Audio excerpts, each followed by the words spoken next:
SSC Agniveer TA army লগতে Assam police এতিয়া আমাৰ সকলোৰে সন্মুখত ৰানিঙে আছে।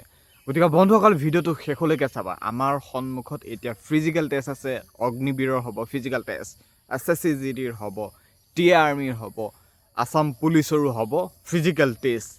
এতিয়া আমাৰ কাম কি? সকলোৱে এতিয়া কিন্তু ৰানিং কৰি থকাই কাম। সকলোৱে এতিয়া ৰানিঙেই কাম। ৰানিঙৰ বাদে বেলেগ কাম কৰিব নালাগে, কাৰণ এতিয়া তেওঁলোকৰ সন্মুখত হ'বলৈ গৈ আছে ফিজিকেল টেষ্ট। ফিজিকেল টেষ্ট হ'বলৈ গৈ আছে। মষ্ট ইম্পৰ্টেণ্ট এইখিনি কেণ্ডিডেট মন কৰিবা, SSC কেণ্ডিডেটখিনিয়ে মন কৰিবা, কাৰণ তোমালোকৰো ফিজিকেল হ'বলৈ গৈ আছে অক্টোবৰ মাহত। আগষ্ট মাহটোতে গ'লহে, ছেপ্টেম্বৰ 1ষ্টতে আপডেটখিনি পাই যাবা। ছেপ্টেম্বৰ 1ষ্টতে তোমালোকে ফিজিকেলৰ কাটঅফো পাই যাবা। এতিয়া SSC যিটো ৱেবছাইট আছে, তাত নটিছবোৰ প্ৰায় অহা যোৱা কৰি থাকে, ইখনৰ পিছত সিখন, সিখনৰ পিছত সিখন, মানে যিকোনো নটিছ অহা যোৱা কৰিছে। কিন্তু SSC লৈও নটিছ পঠিয়াব বা নটিছ ওলাব এইকেইদিনৰ ভিতৰত, মানে ছেপ্টেম্বৰ 1ষ্টতে তোমালোকে সকলো আপডেট পাই যাবা। আৰু তোমালোকে ৰানিঙৰ বাবে এই আপডেট দিয়াৰ পিছত বেছি টাইম নাপাব, অতি বেছি 20 দিনমান পাবা। গতিকে তোমালোকে ধৰি থোৱা অক্টোবৰ মাহত তোমালোকৰ ফিজিকেল হ'বই।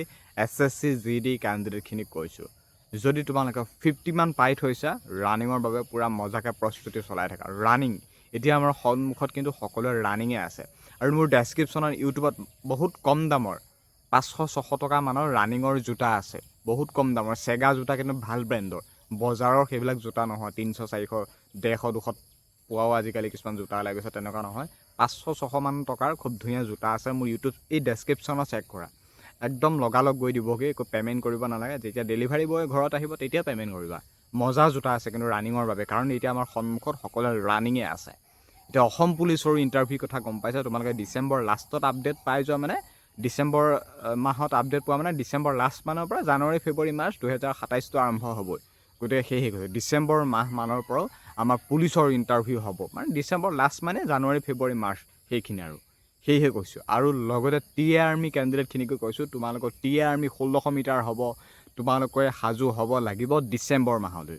ডিচেম্বৰ মাহত হ'ব টিএ ভৰ্তি, বা তেজপুৰত হয়নে ক'ত হয় নাজানো, আপডেট পোৱা নাই। কিন্তু আপডেটবোৰ খুচৰিম পূৰা, যিমান পাৰোঁ আপডেটবোৰ আনিব চেষ্টা কৰিম। নেক্সট এটা অনলি টিএ আৰ্মিৰ ওপৰতে ডিটেইলছৰ ভিডিঅ' দিম। কিন্তু টিএ আৰ্মি ইণ্টাৰভিউ হ'ব ডিচেম্বৰ মাহত। যোৱাবাৰ হৈছিলে তোমালোকৰ তেজপুৰত, মই নিজে গৈছিলোঁ, তেজপুৰত হৈছিলে চলমাৰাত। আৰু লগতে আছে আমাৰ এতিয়া অগ্নিবীৰৰ ভৰ্তি হ'বলৈ গৈ আছে নৱেম্বৰ টু ডিচেম্বৰ মাহত, মানে অগ্নিবীৰৰ এতিয়া ফিজিকেলে আছে। অগ্নিবীৰৰ ফিজিকেল আছে, টিএ আৰ্মি ফিজিকেল আছে। নৱেম্বৰ, ডিচেম্বৰ অগ্নিবীৰ, টিএ আৰ্মি সকলোকে কৈছোঁ সাজু হোৱা। SSC কেণ্ডিডেটখিনি ৰানিঙৰ বাবে সাজু হোৱা অক্টোবৰ মাহ, আৰু ডিচেম্বৰ লাষ্ট টু জানুৱাৰী এইখিনি মাহত তোমালোকে অসম পুলিচৰ বাবে সাজু হয়। এতিয়া মুঠতে সকলোৱে একেখিনি কেণ্ডিডেটেই এতিয়া ৰানিংটো কৰি থাকা। ৰানিংটো জাষ্ট তোমালোকে কৰি থাকা। বোলে এডমিট দিব, বোলে ইণ্টাৰভিউ কথা গম পাইছোঁ, তেতিয়া পটাপট মুঠতে টাইম চাবা কিমান হৈছে কিমান নাই। SSC কাট অফ মাৰি দিব, তেতিয়া টাইম চাবা। এতিয়া মুঠতে ৰানিংটো জাষ্ট কৰি থাকা, কিন্তু এৰি নিদিবা। ৰানিং এৰি দিলে ৰানিং অনাটো ইমান ইজি নহয়। কিন্তু ৰানিংটো তুমি এসপ্তাহ নদৌৰাকৈ থাকা, 5 দিন তুমি ঘৰত বহি থাকা, তাৰপিছত তুমি ৰানিং কৰিবলৈ বহুত অসুবিধা হ'ব। এদিন দুদিন ৰেষ্ট লোৱা, কিন্তু সপ্তাহ 10 দিন 5 দিন তেনেকৈ ৰেষ্ট নল'বা। ৰানিংটো পৰাপক্ষত কৰি থাকা। টিএ আৰ্মি বুলিয়ে আহিছে, অগ্নিবীৰ হ'ম বুলিয়ে বা অসম পুলিচ হ'ম বুলিয়ে নহয়, বা SSC বুলিয়ে নহয়, মুঠতে এতিয়া যদি তুমি ইণ্টাৰভিউৰ বাবে প্ৰস্তুতি চলাই আছা, তেনেহ'লে ৰানিংটো তুমি কৰি থাকা। ৰানিং কৰি থাকা, মুঠতে ৰানিং নেৰিবাই, ৰানিং কৰি থাকা। এতিয়া আমাৰ SSC আপডেট দিব, তোমালোকে ৱেইট কৰা। তোমালোকৰ এইটো আগষ্ট লাষ্টটো পালেহি, ছেপ্টেম্বৰ 1ষ্টতে SSC আপডেট পাই যাবা। লগতে ডিচেম্বৰ মাহত টিএ আৰ্মি, আৰু নৱেম্বৰ, ডিচেম্বৰ সেইখিনি সময়তে তোমালোকৰ হ'বলৈ গৈ আছে অগ্নিবীৰৰ ফিজিকেল টেষ্ট।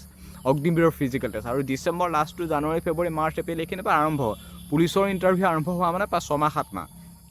কাৰণ কিয়, ফৰেষ্টৰ আছে, SI আছে, কামাণ্ডোৰ আছে, কনষ্টেবলখিনি আছে, ড্ৰাইভাৰৰ আছে, স্কিল টেষ্টৰ পৰা আদি কৰি ভাইভা, ৰিটেন টেষ্ট, এটা লং প্ৰচেছ পুলিচৰ প্ৰচেছটো। সেয়েহে কৈছোঁ ডিচেম্বৰ মাহমানৰ পৰা আৰম্ভ হোৱা মানে জানুৱাৰী, ফেব্ৰুৱাৰী, মাৰ্চ, এপ্ৰিল পাবগৈ, 27 পাবগৈ। সেয়েহে কৈছিলে যে 27ত হ'ব বুলি, কিন্তু ডিচেম্বৰ লাষ্ট মানৰ পৰা ইণ্টাৰভিউসমূহ হ'ব।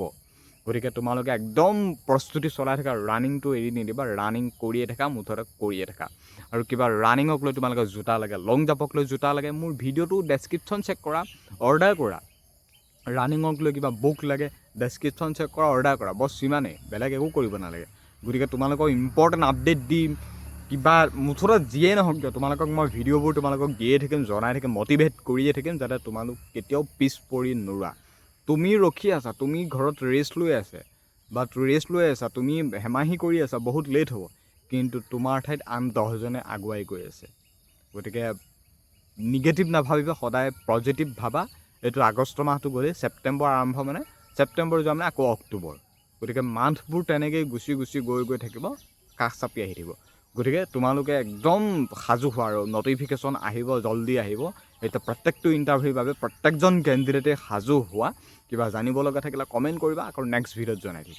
গতিকে ভিডিঅ'টো ইমানখিনিয়ে কথা আছিল, আৰু কিবা লাগতিয়াল লাগিলে মোৰ ডেছক্ৰিপশ্যন চেক কৰিবা। জোতা লাগে, বুকছ লাগে, ডেছক্ৰিপশ্যন চেক কৰা আৰু অৰ্ডাৰ কৰা। ধন্যবাদ।